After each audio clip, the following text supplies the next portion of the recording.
शेखर। तुम हमेशा मुझे पहचान लेती हो। हाँ, तुम्हारा परफ्यूम।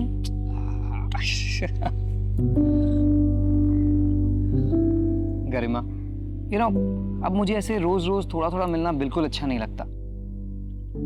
मैं तुम्हारे साथ हमेशा रहना चाहता हूँ। मुझसे शादी करोगी? शेखर, ऐसे अचानक, I mean... गरिमा, हम एक दूसरे को इतना अच्छे से जानते हैं, प्यार भी करते हैं, और एक ना एक दिन तो शादी करेंगे ही ना, तो क्यों ना अभी कर लेते हैं? शेखर, ये बहुत बड़ा फैसला है, मुझे थोड़ा समय चाहिए। It's okay, I understand. तुम अच्छे से सोच समझ के फैसला करना, पर हाँ, जवाब हाँ में ही होना चाहिए, ठीक है?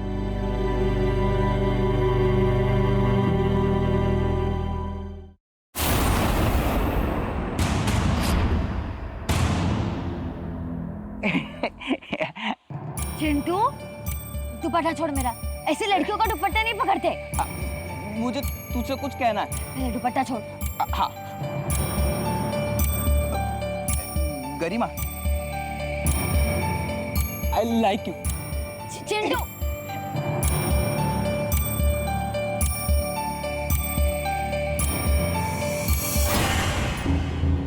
कोर्ट में घसीटूंगा तब पता चलेगी।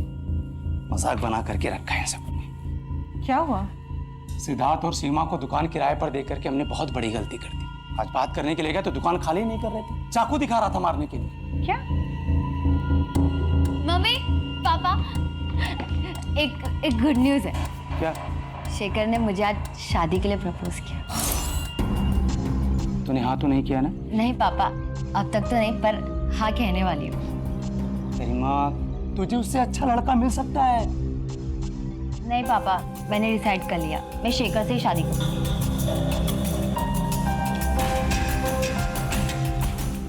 तेरी माँ कितनी भोली है। आप टेंशन मत लीजिए। अरे शेखर कोई उससे प्यार व्यार नहीं करता है, उसकी नजर सिर्फ हमारे बिजनेस और पैसे पर। अरे मैं समझती हूँ, बड़ा घर होने से क्या होता है, इंसान का दिल बड़ा होना चाहिए, और ये मटेरियलिस्टिक चीजें तो आती जाती रहती है। सुकून इनसे नहीं मिलता है, सुकून सच्चे प्यार और भरोसे से मिलता है। अच्छा चल, अभी अब्बू आते ही होंगे, उनके लिए बिना नमक मसाले का खाना बनाना पड़ता है, डॉक्टर की सुननी पड़ती है। हाँ, बाय।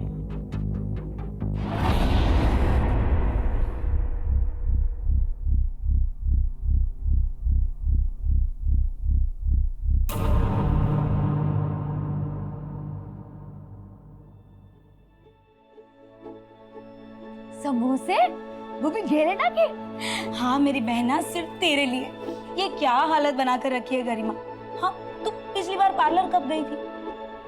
अपने हस्बैंड को खुश रखना हो ना, तो लड़कियों का ना खूबसूरत लगना बहुत जरूरी है। हेलो, हाँ बाबा, आ रही हूँ। गरिमा, रोशन इज हियर। हाय, कितना क्यूट बंदा है। गाड़ी की टंकी फुल करवा के आए, अब हम जाएंगे यूं लॉन्ग ड्राइव पे। देखना, तू ना मम्मी और पापा को ना कोई अच्छा सा बहाना चिपका देना, ठीक है? और पार्लर की अपॉइंटमेंट बुक रही, पार्लर जाना ना भूलना मेरी प्यारी बहना। Okay, bye bye bye bye bye.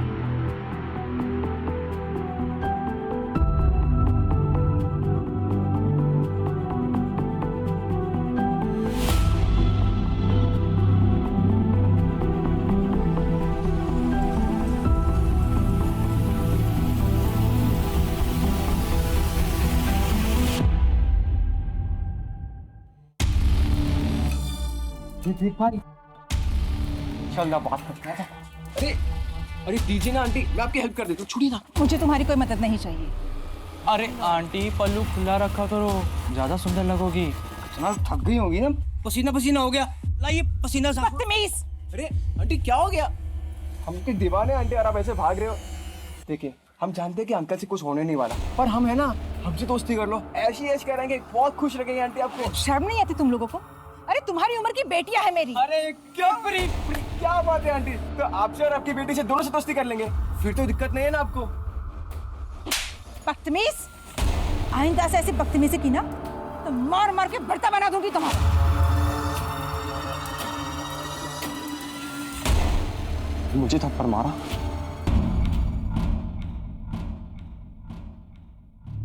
ये रहा तुम्हारा स्टैंड। अच्छा पापा इसको लगा दो ना। हाँ लग गया। अच्छा अभी आप जाओ।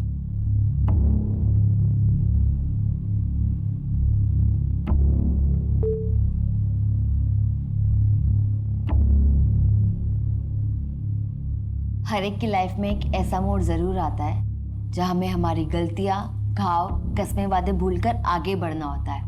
आज मैं भी ये करने जा रही हूँ। अपने इस नए लुक के साथ अपनी जिंदगी की नई शुरुआत करने जा रही हूँ।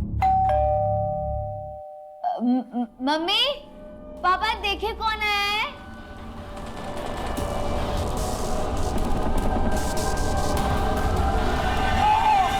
पापा, पापा, पापा।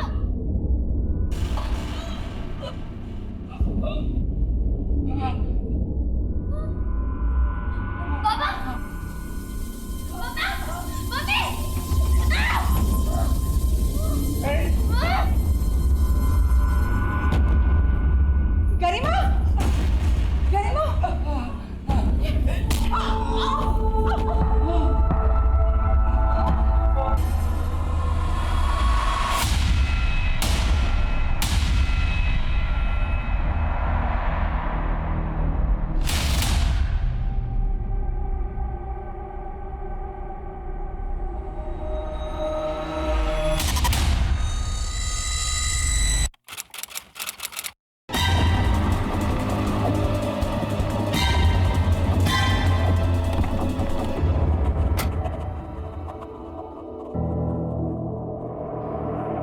बहुत ही ब्रूटली मारा है सर। दादाजी मिलिंद सैनी आज सुबह ही गांव से आए हैं। सबसे पहले इन्होंने ही देखा था सर।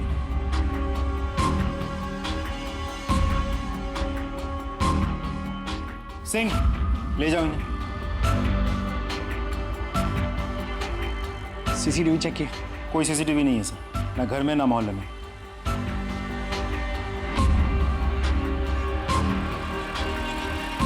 खून सूख गया मतलब मर्डर 10 से 12 घंटा पहले हो चुका।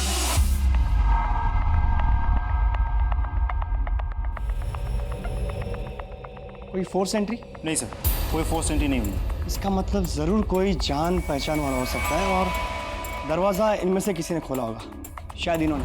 इसीलिए अपराधी ने सबसे पहला हमला इन पर किया। उसके बाद ये बेटी यहाँ से आई हो सकती है, इसलिए हमला इन पर किया। और माँ शायद यहाँ से आई होगी, फिर उसने माँ पर हमला किया होगा। और कपड़ों की हालत देख के ऐसा लगता है कि उसने माँ बेटी दोनों के साथ रेप किया होगा।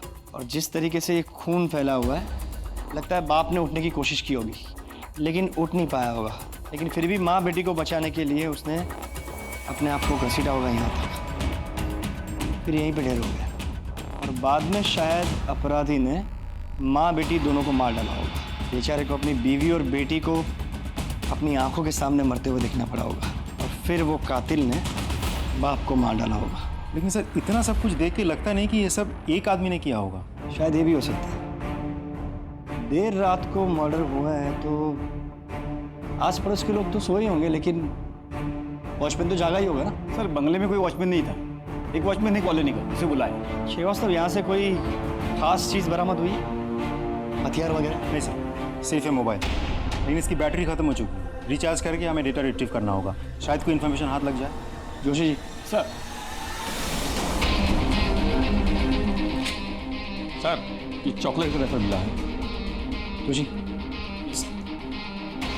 श्रीवास्तव सर पंचनामा तैयार करो और बॉडीज को पोस्टमार्टम के लिए भेज दो। सर ये रहा वॉचमैन। कल रात तुम ड्यूटी पे थे? जी साहब। यहाँ इतना बड़ा हादसा हो गया, तुमने कोई आवाज़ नहीं सुनी, कोई चीख पुकार नहीं सुनी? नहीं साहब, मैंने कोई भी आवाज़ नहीं सुनी। अंदर से बाहर या बाहर से अंदर किसी को आते जाते देखा था? साहब मैं तो उधर मेन गेट पे रहता हूँ, मैंने किसी को नहीं देखा आते हुए। इस परिवार को तो अच्छे से जान दोगे तुम? हाँ साहब, साहब का अपना कारोबार है और मैडम जी घर संभालती है और गरिमा दीदी वकील है। ठीक है, जाओ तुम।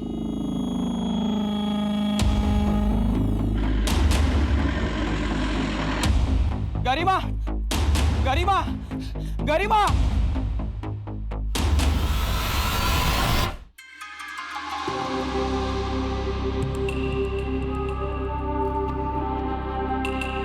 विक्की।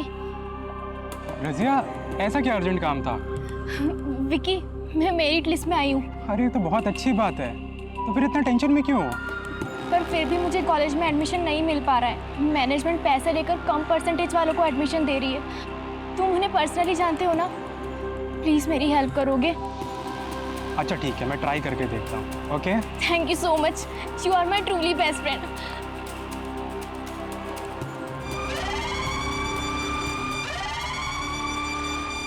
मैंने बॉडीज देखी है, बहुत ही बर्बरता से मारा है, जख्म बहुत गहरे हैं, किसी हेवी मेटल से मारा गया है।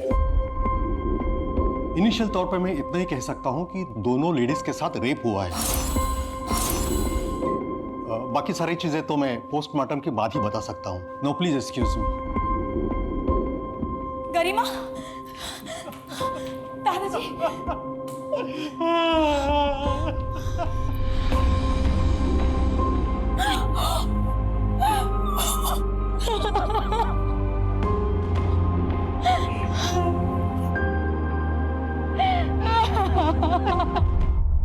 Sorry for loss.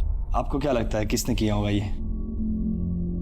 सैनी परिवार की किसी के साथ कोई दुश्मनी? नहीं सर, मेरे ससुराल वाले बहुत भले लोग हैं। I mean थे, अपने काम से काम रखते थे और सबसे अच्छे रिश्ते थे उनके। चिराग या गरिमा के प्रोफेशन की वजह से किसी के साथ कोई दुश्मनी? सर हमारी बिजनेस या कामकाज से रिलेटेड कभी कोई खास बात होती नहीं थी। शायद सारिका को कुछ पता हो। सर, जिस बर्बरता से माँ और बेटी दोनों का रेप किया गया है, गहरे घाव देके मारा गया है, उससे तो साफ जाहिर होता है कि अपराधी उनसे सख्त नफरत करता था, तड़पा तड़पा के मारना चाहता था। सर, इस नफरत की वजह प्रोफेशनल भी हो सकती है। फिलहाल दोनों ऑप्शंस ओपन रखते हैं। जी सर, मैं ही चिराग सर की मैनेजर हूँ। I mean थी। चिराग सैनी जी का किसी के साथ कोई झगड़ा हुआ था उनका, या किसी ने उनको धमकाया था? जी सर, चिराग सर ने अपना गाला किराए पर दिया था सिद्धार्थ सीमा को। वो लोग वहाँ पर एक स्टूडियो चलाते थे। लीज खत्म हो गई पर वो लोग खाली करने को तैयार नहीं थे। इसी बात को लेकर चिराग सर और सिद्धार्थ में काफ़ी बहस हुई। चिराग सर को धमकाया भी सिद्धार्थ ने। चिराग सर इस बात को लेकर कोर्ट जाने वाले थे। एक बात बताइए, आपकी इस जगह की लीज खत्म हो गई थी, फिर भी आपने ये जगह खाली करने से मना कर रखा था। ऊपर से आपने उसे धमकी भी दी थी, ऐसा क्यों? नहीं सर, ऐसा कुछ नहीं है। हमारे बीच ऐसी कोई कहासुनी नहीं हुई। उल्टा वो तो लीज बढ़ाना चाहते थे। हमारी तो बात भी हुई थी इसको लेकर। इस बात का कोई प्रूफ है आपके पास? अब सर हो ही नहीं रहे तो कहाँ से लाए प्रूफ? Thank you.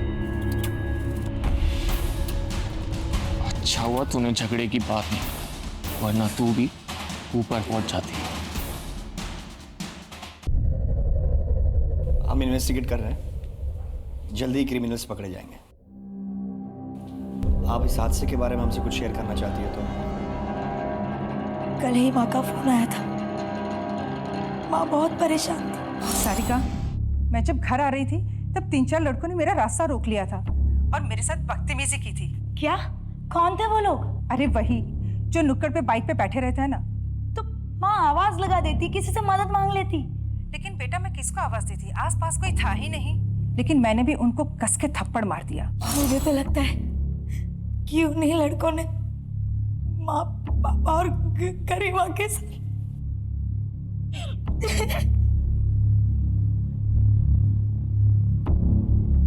पता लगाओ कौन थे वो लड़के।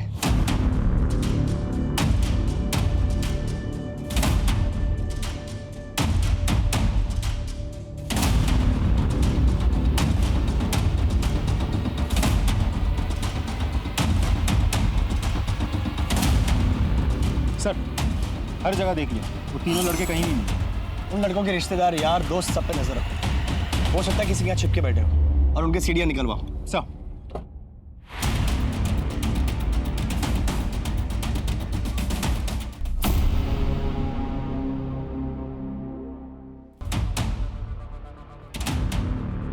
ये छोटू रुक, अंदर कहाँ जा रहे हैं? साहब चाय नहीं पीते? साहब चाय बेचने नहीं आया हूँ।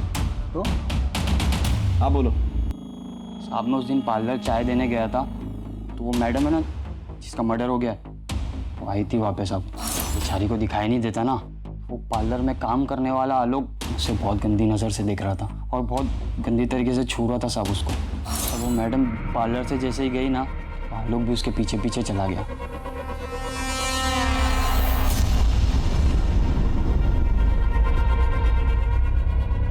हाँ जी सर, क्या हुआ? तू गरिमा का पीछा कर रहा था ना? नहीं सर, जब गरिमा तेरे सलून से गई तू भी उसके पीछे गया था। सबूत है हमारे पास। सर वो अपनी चाबी भूल गई थी, मैं वही देने गया था उसे। चाबी देने घंटों लग जाते हैं। हाँ, उसके पीछे पीछे उसके घर तक गया, फिर क्या किया? सर चाबी देने के बाद मैं अपने घर चला गया था। भला मैं गरिमा का पीछा क्यों करूंगा? ताकि देर रात उसके घर जाकर उसका रेप कर सके और उसे मार सके। नहीं सर, मैं उसके घर नहीं गया। ये ऐसे नहीं मानेगा। ले चलो इसे और इसका डीएनए टेस्ट करवा। चल। सर, ये लोग आपसे मिलना चाहते हैं। सारिका जी, आप लोग बैठी बैठी, प्लीज प्लीज कहिए। सर, मुझे आपसे बात करनी थी। प्लीज। उन 3 आवारा लड़कों के अलावा मुझे विराज पे भी शक है। वो गरिमा से बदला लेने के लिए किसी भी हद तक जा सकता है। ये विराज कौन? गरिमा का एक्स हस्बैंड। गरिमा शादीशुदा थी? जी, पर उसका डिवोर्स हो चुका था। अनफॉर्चुनेटली विराज जैसा बदतमीज हस्बैंड उसे मिला। गरिमा, डिवोर्स देगी मुझको? हिम्मत कैसे हुई तेरी मुझ पे केस करने की? राज, एक मिनट। बीवी है मेरी और बीवी बन के रहे औकात में, समझ में आ रही है? ना तेरा वो हाल करूंगा पहचान नहीं पाएगी खुद को। डिवोर्स की वजह से विराज को काफी नुकसान हुआ था, इसीलिए वो गरिमा से नफरत करता था। विराज बहुत ही घटिया आदमी है सब। मुझे तो लगता है कि उसी ने माँ और गरिमा के साथ। सर, विराज से कांटेक्ट हो गया, वो कल मिलने आएगा। आज क्यों नहीं? सर, वो पास के ही शहर के सेशन कोर्ट में वकालत करता है। आज बिजी है, वो कल आएगा। सर, गरिमा के मोबाइल से डाटा रिट्रीव हो गया।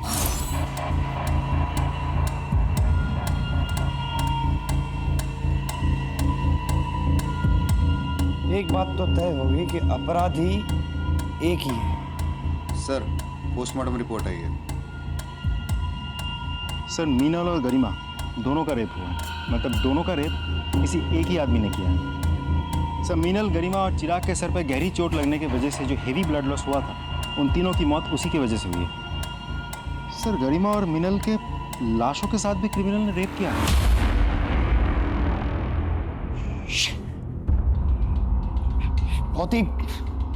बहुत ही गंदी किस्म की मानसिकता है इस अपराधी की। उसे बीमारी है नेक्रोफिलिया। इतने साल की नौकरी में पहली बार ऐसे घिनौने अपराधी से पाला पड़ा है। जरूर उसने पहले भी ऐसा कुछ किया होगा। और ऐसे गुनहगार एक गुनाह करके रुकते नहीं हैं, उन्हें इसकी लत लग जाती है। इससे पहले कि वो कोई और क्राइम करे, हमें उसे पकड़ना ही होगा। हमारे एरिया के आसपास के सारे ब्रोथल्स, मुर्दाघर, सबको सर्च करो। ऐसे गुनहगार हमेशा ऐसी ही जगहों पर पाए जाते हैं। हमें कोई ना कोई क्लू तो मिलेगी ही। अपराधी की दरिंदगी से भरी मानसिकता को देखकर पुलिस भी हैरान रह गई थी। ऐसे अपराधी को जल्द से जल्द पकड़ना बहुत जरूरी था।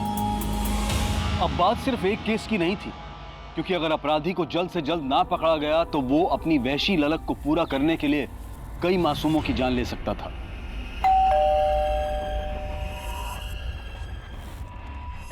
हाय विक्की। हाय रजिया, अंदर आओ, बैठो। नहीं थैंक्स। क्या हुआ विक्की? तुमने बात किया कॉलेज मैनेजमेंट से? हाँ की ना। क्या कहा उन्होंने? मेरा एडमिशन हो जाएगा ना? एडमिशन तो हो जाएगा, लेकिन मेरी एक शर्त है। शर्त? मतलब? तुम बहुत ही घटिया इंसान निकले और तुम्हें मैंने अपना दोस्त मानकर बहुत बड़ी गलती की।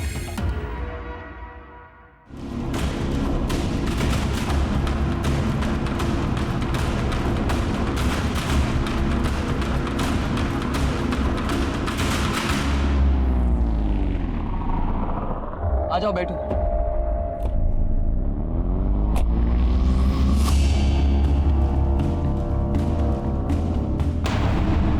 सर, गरिमा के कॉल रिकॉर्ड्स आ गए। कॉल रिकॉर्ड्स के मुताबिक गरिमा किसी शेखर नाम के आदमी के साथ रेगुलर टच में थी। हमने जब और पता किया तो कंफर्म हुआ कि गरिमा और शेखर के बीच अफेयर चल रहा था।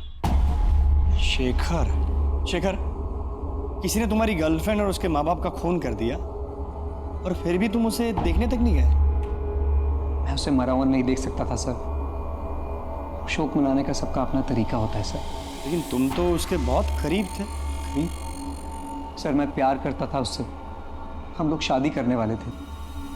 अच्छा शेखर, मुझे ये बताओ कि क्या उसके पास्ट में कोई ऐसा था जो उससे इतनी नफरत करता हो कि उसका और उसके माँ बाप का खून कर सके? हाँ सर। कौन? चंदन। चंदन कौन? चंदन एक टैक्सी ड्राइवर है सर। गरिमा उसके खिलाफ कोर्ट में केस भी लड़ रही थी। एक्चुअली चंदन ने अपनी टैक्सी से गरिमा को ठोकर मारी थी। एक्सीडेंट इतना बड़ा था कि उसमें उसकी आंखें चली गई थी। एक सेकंड, मतलब गरिमा जन्म से अंधी नहीं थी? नहीं सर, उसी एक्सीडेंट में गरिमा की आंखें गई थी। अगर गरिमा केस जीत जाती तो चंदन को अपना सब कुछ बेच बाच कर गरिमा को मुआवजा देना पड़ता, और इसीलिए वो उसको केस वापस देने के लिए धमकियां देता था। ए गरिमा, आखिरी बार समझा रहा हूँ, केस वापस ले ले। कौन? चंदन।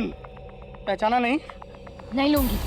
अभी तो तेरी सिर्फ आंखें गई हैं, अगर नहीं लेगी ना तो जान से जाएगी। क्या बे, धमकी दे रहा है? धमकी नहीं दे रहा हूँ, अगर इसने केस वापस नहीं लिया ना। चंदन बहुत खतरनाक आदमी है सर, वो उसे खुलेआम धमकियां देता था। ये लो, मुंह मीठा करो। 17 जुलाई को तुम कहाँ थे? 17 जुलाई को याद नहीं साहब। 17 जुलाई को गरिमा और उसकी माँ का रेप हुआ, उन दोनों की हत्या हुई, गरिमा के पिताजी की भी हत्या हुई। तुम 17 जुलाई को गरिमा के घर पे थे ना? नहीं साहब, हाँ मुझे याद है साहब, 17 जुलाई को तो मैं देवास में था। अच्छा, कोई प्रूफ है? टोलना का रसीद वगैरह? नहीं साहब, रसीद तो नहीं है। तुमने गरिमा पे टैक्सी चढ़ा दी थी, उसको मारना चाहते थे? नहीं साहब, गरिमा झूठ बोल रही थी, उसने मेरे खिलाफ झूठे गवाह और सबूत खड़े किए। साहब वो एक एक्सीडेंट था। इसका डीएनए टेस्ट करवाओ और गरिमा और मीनल की बॉडी पे मिले सीमेंट के साथ उसे मैच करके देखो। रोज नई जानकारियां मिल रही थी, नए संदिग्ध सामने आ रहे थे, पर इससे केस सुलझने की बजाय उलझता जा रहा था। मामले की पेचीदगी बढ़ती जा रही थी। चॉकलेट लेंगे आप? Thank you sir.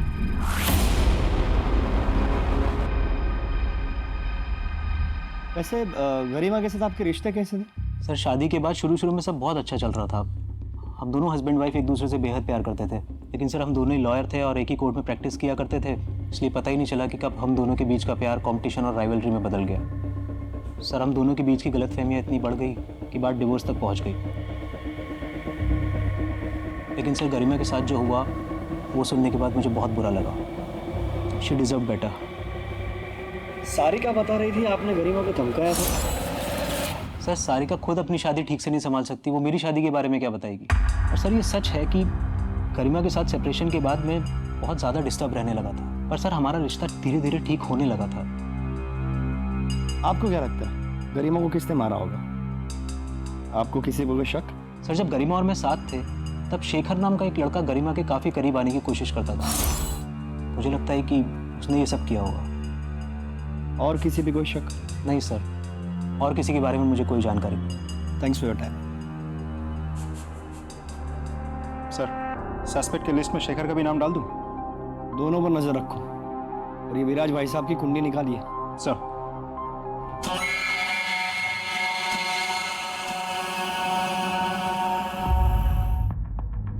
सर मुझे आप लोगों से कुछ बात करनी है।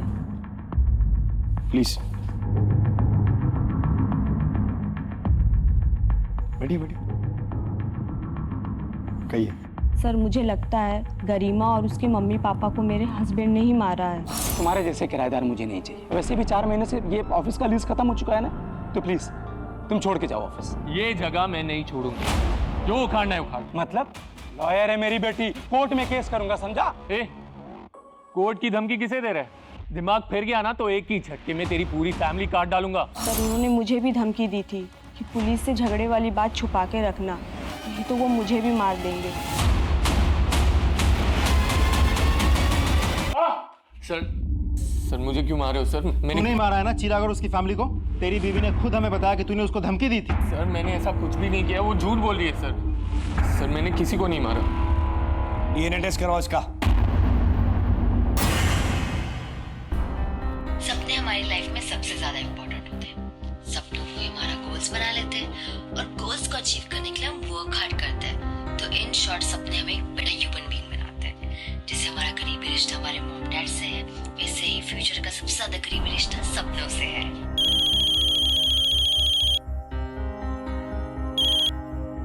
हाय बेटा। हाय पापा।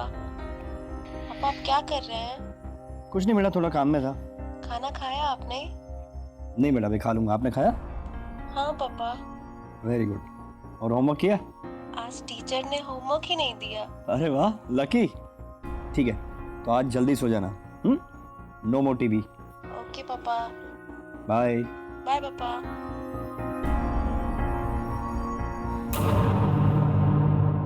सर, ये आपसे मिलना चाहते हैं। साहब, मेरा बेटा रोशन कल से घर नहीं आया, मोबाइल भी नहीं लग रहा है उसका। मैंने सब जगह जाकर देखा, उसके दोस्तों से बात की, पर किसी को कुछ मालूम नहीं। कहाँ काम करता है आपका बेटा? रोशन आपके यहाँ काम करता है? हाँ, लेकिन क्यों, क्या हुआ? कल से घर नहीं आया तो उसके अब्बू बहुत परेशान है। लेकिन वो कल से यहाँ भी नहीं आया और हमारी कार भी उसी के पास है। कल से आपकी कार लेके गायब है, तो फिर आप लोगों ने अभी तक कोई कंप्लेंट क्यों नहीं? सर, वो हमारा बहुत भरोसे का ड्राइवर है। हमें लगा किसी ज़रूरी काम से गया होगा, आ जाएगा वापस, इसलिए नहीं लिखवाई रिपोर्ट। श्रीवास्तव सर, रोशन के मोबाइल का आखिरी लोकेशन ट्रेस करो।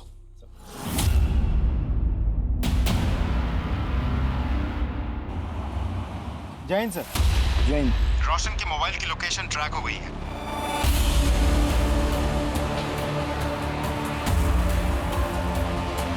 सर, यही लोकेशन। रोशन का फोन आखिरी बार इसी लोकेशन पे एक्टिव था, फिर स्विच ऑफ हो गया। सारे एरिया को अच्छे से चेक करना होगा।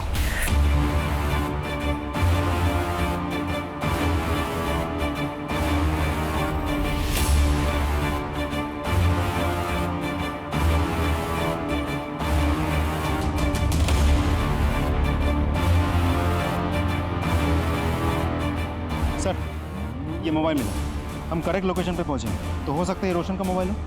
अगर ये रोशन का मोबाइल है तो रोशन भी यहीं कहीं हो सकता है। अगर वो नहीं सही तो उसकी कोई चीज़, तावीज़, कपड़े, जूते, कुछ भी यहाँ मिल सकता है। अच्छे से देखो।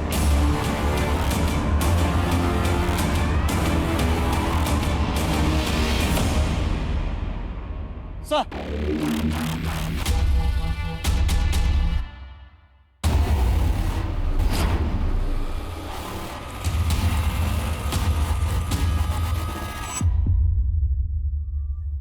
ये देखिए सर, एक और बॉडी पार्ट।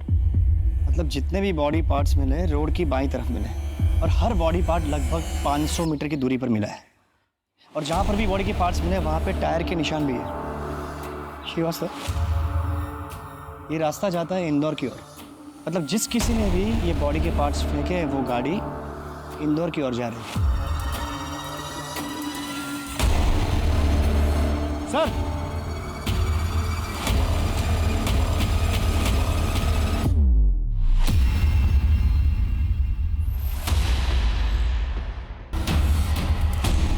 ये तो रोशन का सर है। मुझे तो लगता है बाकी के बॉडी पार्ट्स भी रोशन के ही होंगे। श्रीवास्तव, सारे के सारे बॉडी पार्ट्स पोस्टमार्टम के लिए भेजो, और हर एक बॉडी पार्ट्स का अलग से पोस्टमार्टम और डीएनए करवा। Sir. Joshi ji. Sir. Collect. Yes sir.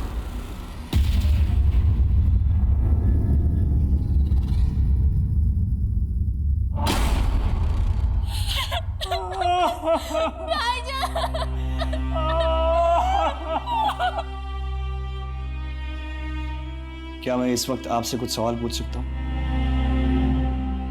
आप रोशन से आखिरी बार कब मिली थी?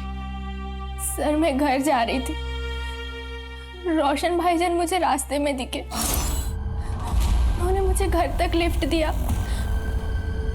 और एक आदमी उनसे मिलने आया और वो दोनों फिर साथ चले गए।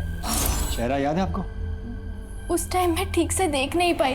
चाचा, आप जानते थे कि आपका बेटा रोशन और उसकी मालकिन सारिका फोन पर घंटों बातें किया करते थे? सर, मुझे इन दोनों के अफेयर के बारे में शुरू से पता था, और मुझे इस चीज़ से कभी कोई प्रॉब्लम थी ही नहीं। सर, गाड़ी तो रोशन के पास ही थी, हो सकता है कार के लिए किसी ने उसको मार दिया हो। सारिका जी, मुझे आपसे कुछ बात करनी है। सर, अभी अभी मेरी बीवी को उसके बॉयफ्रेंड की मौत की खबर मिली है। बेचारी सदमे में है, बेहतर होगा आप इसे अकेला छोड़ दें।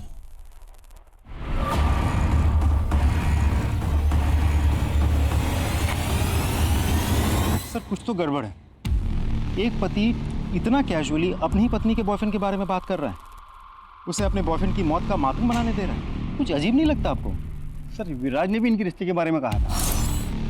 सर वो दोनों कुछ झूठ बोल रहे हैं। एक काम करो, हमारे किसी भरोसेमंद खबरी को बोलो इन दोनों पे नजर रखें। गरिमा, गरिमा, गरिमा, गरिमा, गरिमा कहाँ है? मुझे उसे चॉकलेट देनी है। ये चिराग का मोबाइल तेरे पास कैसे आया? ये मेरा फोन है। अरे मेरा फोन है। अरे मेरा फोन है। सर ये देखिए, मेरे बेटे चिराग का मोबाइल ये चिंटू के पास मिला। ये मोबाइल ठीक से चेक करो, हो सकता है ये केस सॉल्व करने के लिए हमें कोई इन्फॉर्मेशन मिल जाए।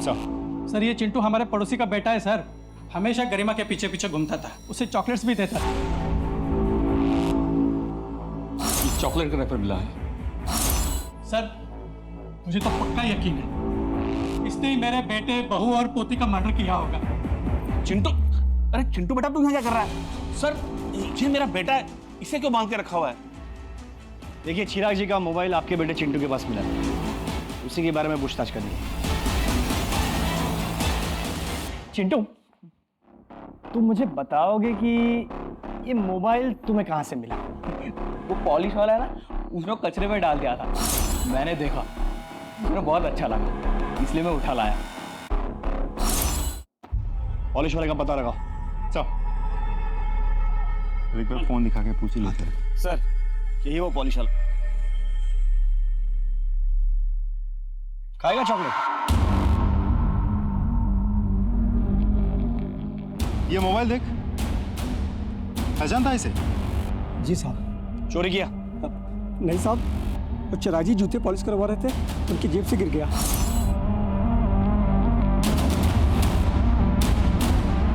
मेरे में लालच आ गया तो मैंने उस पर कपड़ा डाल दिया और उनके जाने के बाद मोबाइल उठा के चलाने की कोशिश की तो मोबाइल चल नहीं रहा था, तो मैंने उसे फेंक दिया।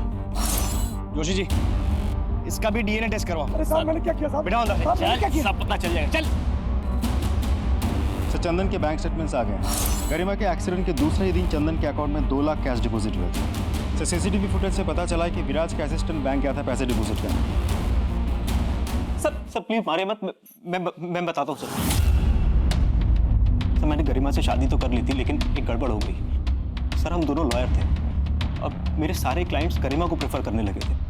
मेरा करियर, मेरी रेपुटेशन सब स्टेक पे था। मैंने सोचा गरिमा के साए में रहने से अच्छा है कि मैं उसे डिवोर्स दे देता हूँ, लेकिन सर गरिमा ने उल्टा मेरे ऊपर केस कर दिया सर।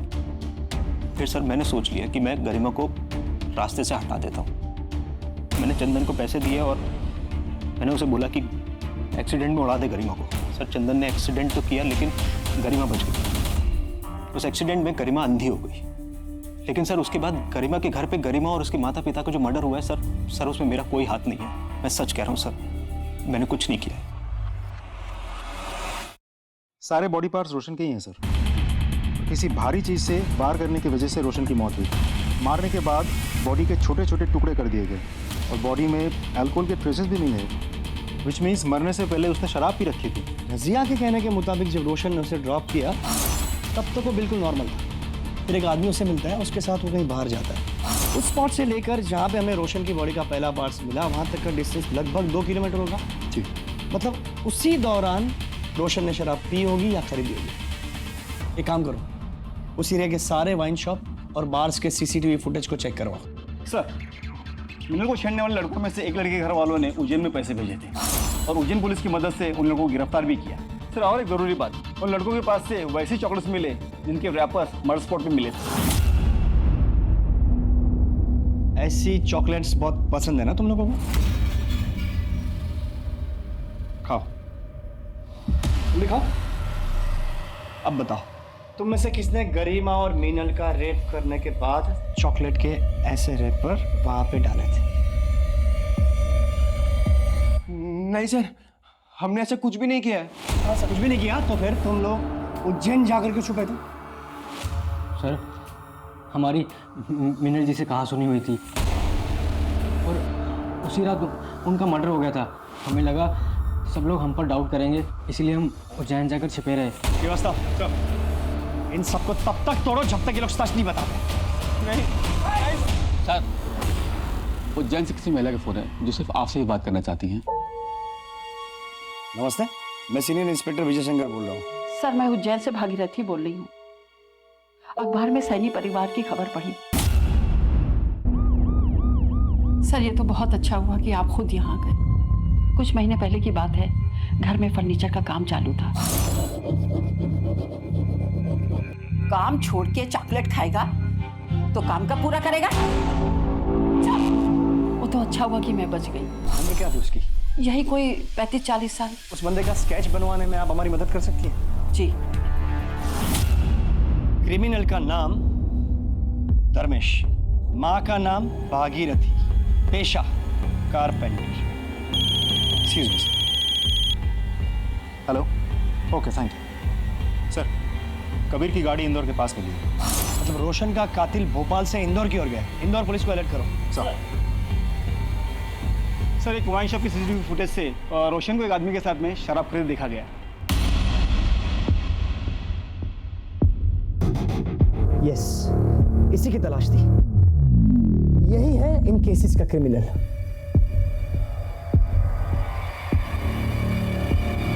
धर्मेश जी, अंदर का जो मेजरमेंट बोला था आपने ले लिया? हाँ। अच्छा, मुझे है ना कुछ ज़रूरी काम से बाहर जाना है, तो मुझे आने में थोड़ा लेट हो जाएगा। और कुछ भी लगता है ना ज़रूरत की चीज़ तो मुझे बता देना। आप मुझे कॉल कीजिए, मैं फ़ौरन आ जाऊँगी।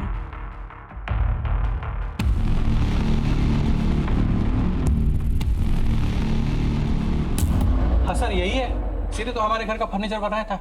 इसका नंबर है आपके पास? हाँ है ना। इस नंबर को सर्विलेंस पे डालो।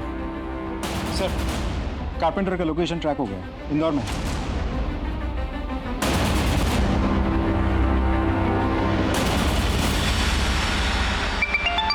हेलो मैडम, अलमारी में लॉक बीच में लगेगा या ऊपर?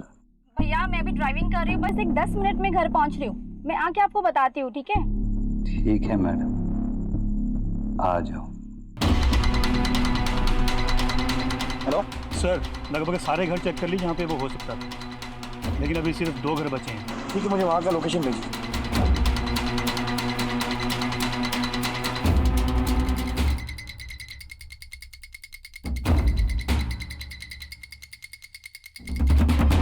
धर्मेश जी,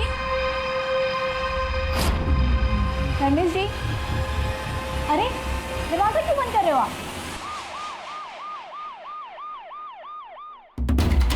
सर यही वो लोकेशन है जहाँ पे वो कारपेंटर धर्मेश होगा। जोशी जी, आप इनके साथ यहीं रुकिए। तुम दोनों चलो मेरे साथ।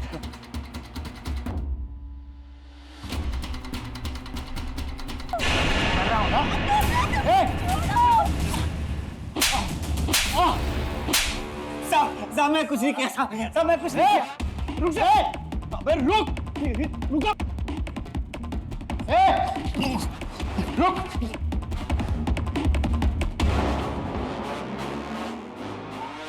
श्रीवास्तव,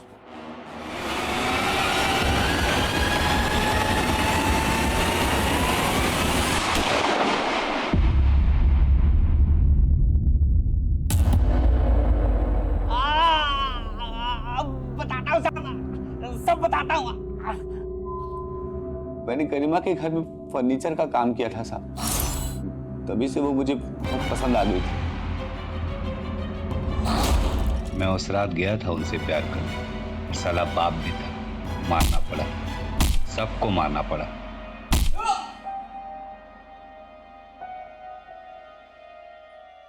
मारने के बाद क्या किया?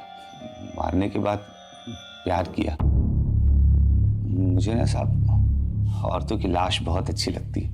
औरतें विरोध करती है ना तो रेप करना पड़ता है, लाश विरोध नहीं करती तो रेप भी नहीं करना पड़ता। मैंने अपनी पूरी जिंदगी में तेरे जैसा घिनौना अपराधी नहीं देखा। रोशन को भी तूने मारा ना? नहीं साहब, मारा साहब, मतलब मारना पड़ा। मैंने रोशन के मोबाइल में सारिका की फोटो देखी थी, मुझे बहुत अच्छी लगी थी, चाहिए थी। फिर मैंने रोशन से दोस्ती की ताकि सारिका की जानकारी निकाल सकूं। एक दिन जब सारिका की जानकारी लेने के लिए मैंने उससे बात किया तो बावला होकर मुझसे झगड़ा करने लगा, तो मुझे मारना पड़ा। वैसे तो तेरे जैसे अपराधी के लिए कोई भी सजा कम है, लेकिन मैं पूरी कोशिश करूंगा कि तुझे फांसी की सजा हो। विश्वास बहुत जरूरी है, लेकिन बंद आंखों से किए गए विश्वास के लिए कई बार बड़ी महंगी कीमत चुकानी पड़ सकती है। अगर परिवार के लोग थोड़ी सतर्कता दिखाते, ऐसे दरिंदों की नजरों में छिपी घिनौनी मंशा को भांप लेते, तो आज कई बेगुनाह बच सकते थे। तो आइए हम सब इस केस से एक सबक लें कि जहां जरूरी है वहां हम विश्वास जरूर करेंगे, लेकिन खुली आंखों से। अब मैं अनूप सोनी आपसे विदा लेता हूं, फिर मुलाकात होगी क्राइम पेट्रोल सतर्क में एक और नए केस के साथ। तब तक अपना और अपने परिवार का ख्याल रखें, सतर्क रहें, सुरक्षित रहें और देखते रहें क्राइम पेट्रोल सतर्क। जय हिंद।